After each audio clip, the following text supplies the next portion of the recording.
নমস্কার, আপনারা দেখছেন উত্তরবঙ্গ থেকে সিকিমের লিডিং এবং নাম্বার 1 এসকে লাইভ চ্যানেল। আপনার সময় আপনার খবর, আপনাদের সাথে আমি পায়েল। শুরুতেই এখনকার headlines. A one-stop shop for all your technology needs. Computer and hardware to high-speed copiers. Kusum Infotech. Create your own world in your way. PIS. UP General Store offers their customers complete set of home and office furniture. Apollo Clinic now in Siliguri.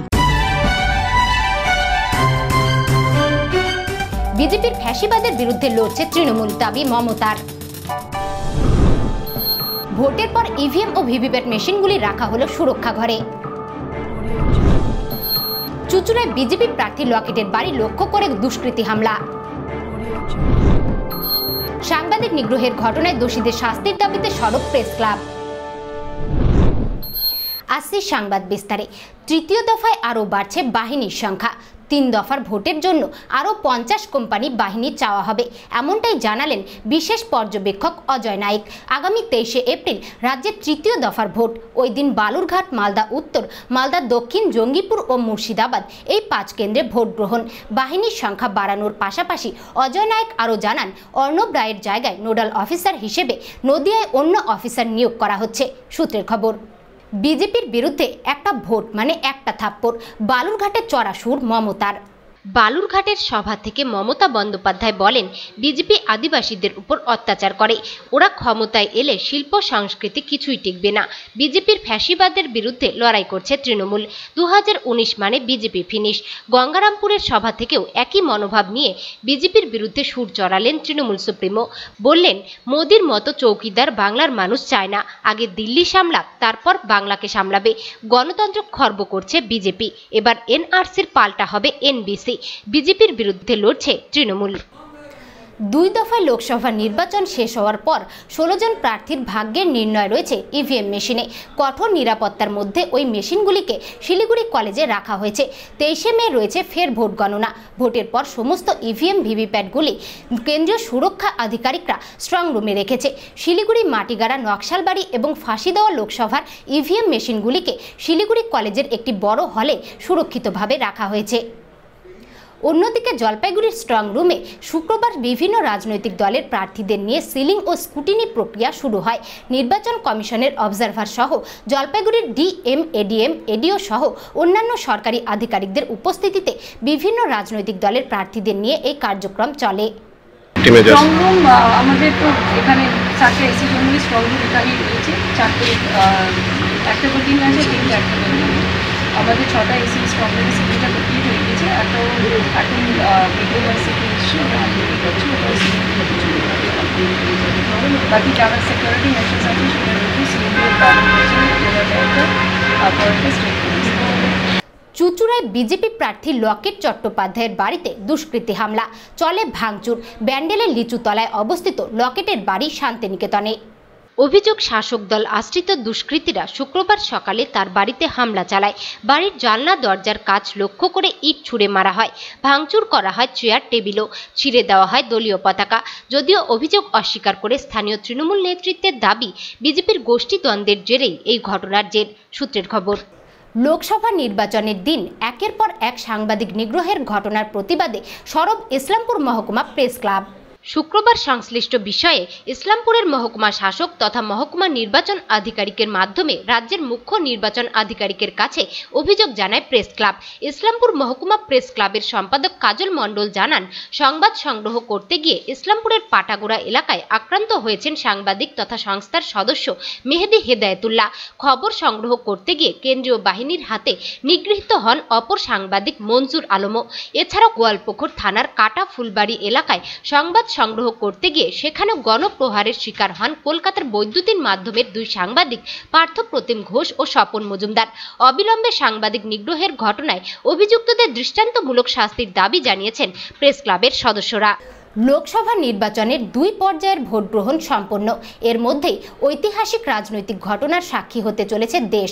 25 বছর পর ফের এক মঞ্চে Samajwadi party প্রধান মুলায়ম সিং যাদব এবং বহুজন সমাজ পার্টির নেত্রী মায়াবতী। শুক্রবার মৈনপুরীতে যৌথ প্রচার করলেন মুলায়ম ও মায়াবতী। উত্তরপ্রদেশের এই লোকসভা কেন্দ্র থেকে ভোটে লড়ছে মুলায়ম। সূত্রের খবর। এখন একটু বিরতি, ফিরে আসি বিরতির পর। Apollo Clinic, expertise closer to you. Apollo Clinic, now in Siliguri. Services offered: doctor consultation, all kind of blood tests, USG, echocardiography, TMT and PFT, including Apollo Dental Clinic. Apollo Clinic, Golden Enclave, near Don Bosco More, Sevok Road, 2nd Mile, Siliguri. Mobile number 8900293111.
ফিরে এলাম বিরতির পর, আসছি পরবর্তী সংবাদে। দেশের প্রায় সব জায়গাতেই আজ সাড়ম্বরে পালিত হচ্ছে হনুমান জয়ন্তী। এই উপলক্ষে বিজেপি প্রার্থী রাজু বেস্ত পুজো দিলেন শিলিগুড়ির সন্তোষী নগরের শালাসর মন্দিরে। ওই মন্দিরেই পুজো দিলেন দার্জিলিং জেলা তৃণমূল কংগ্রেস নেতা রঞ্জন সরকারও। অন্যদিকে শিলিগুড়ি সেবক রোড বিদ্যাচক্র কলোনিতে হনুমান জয়ন্তী উপলক্ষে এক কালী মন্দিরে স্থাপিত হলো হনুমানের মূর্তি। এই হনুমান মূর্তিটি রাজস্থান থেকে আনা হয়েছে। সকাল থেকেই মন্দির প্রাঙ্গণে ভক্তদের প্রচুর ভিড় দেখা যায়। জলপাইগুড়ি, কোচবিহারেও বিভিন্ন হনুমান মন্দিরে সকাল থেকেই উপচে পড়ে ভক্তের ভিড়। বিভিন্ন মন্দির থেকে প্রভাত ফেরিও বের করা হয়। আলিপুরদুয়ারেও লক্ষ্মীনারায়ণ মন্দিরের উদ্যোগে আজ হনুমান জন্মোৎসব পালন করা হয়। শহরে এক বর্ণাঢ্য শোভাযাত্রাও হয়। সেই সঙ্গে মন্দিরে পুজো, প্রসাদ বিতরণ, নানা অনুষ্ঠান চলে সারাদিন ধরে। পাশাপাশি সিকিমের হনুমানটকে অবস্থিত হনুমান মন্দিরে শুক্রবার ভারতীয় সেনার আয়োজনায় হনুমান জয়ন্তী পালন করা হয়। হিন্দু ধর্ম পরম্পরা অনুসারে দশরথ পুত্র লক্ষণের বাণ লাগায় রামের ভক্ত পবনপুত্র হনুমান সঞ্জীবনী নিয়ে আসার সময় সেখানে কিছুক্ষণ বিশ্রাম করেছিল। এদিন হনুমান জয়ন্তী উপলক্ষে রাজ্যপাল গঙ্গাপ্রসাদ সেখানে গিয়ে পূজা করেন। এছাড়াও রাজ্যের মন্ত্রীগণ ও শীর্ষ পদাধিকারীগণ, সেনার আধিকারিকরা সেখানে উপস্থিত ছিলেন। বিজেপির বুথ এজেন্ট ও তার ভাইকে মারধরের অভিযোগ তৃণমূলের বিরুদ্ধে। চোপড়া থানার নারায়ণপুর গ্রামের ঘটনা। গতকাল চোপড়ার নারায়ণপুর MSK স্কুলের 53 নম্বর বুথে ভুহিত আলম বিজেপির এজেন্ট ছিলেন।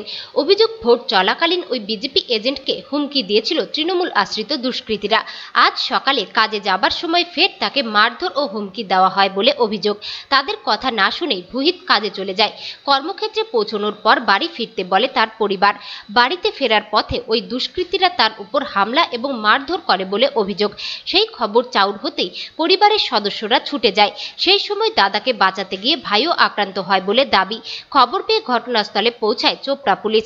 পুলিশ গিয়ে পরিস্থিতি নিয়ন্ত্রণে আনে। যদিও তৃণমূলের অঞ্চল কোর কমিটির সদস্য মোহাম্মদ চালানি অভিযোগ অস্বীকার করে পাল্টা সন্ত্রাসের অভিযোগ লাগিয়েছে বিজেপির বিরুদ্ধে।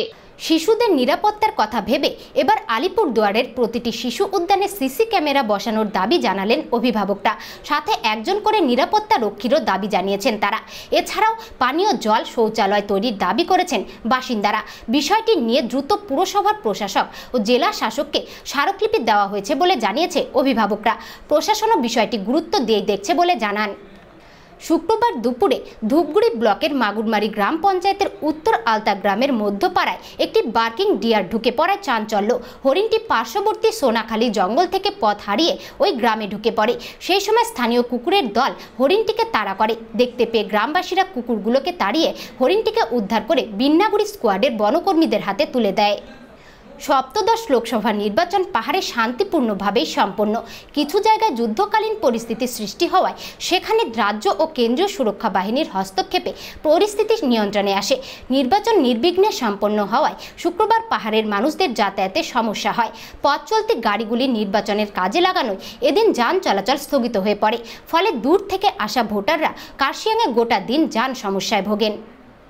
দার্জিলিং লোকসভা সংসদীয় আসনে নির্বাচন নির্বিঘ্নে সম্পন্ন হওয়ায় সমস্ত পাহাড় তরাই ডুয়ার্স ও সমতলের জনতাদের গোরামুমু অধ্যক্ষ মনঘি সিং দলের তরফে ধন্যবাদ জানায়। আজ এ পর্যন্তই। পরবর্তী সংবাদ জানতে নজর রাখুন এসকে লাইভে। আপনার সময় আপনার খবর।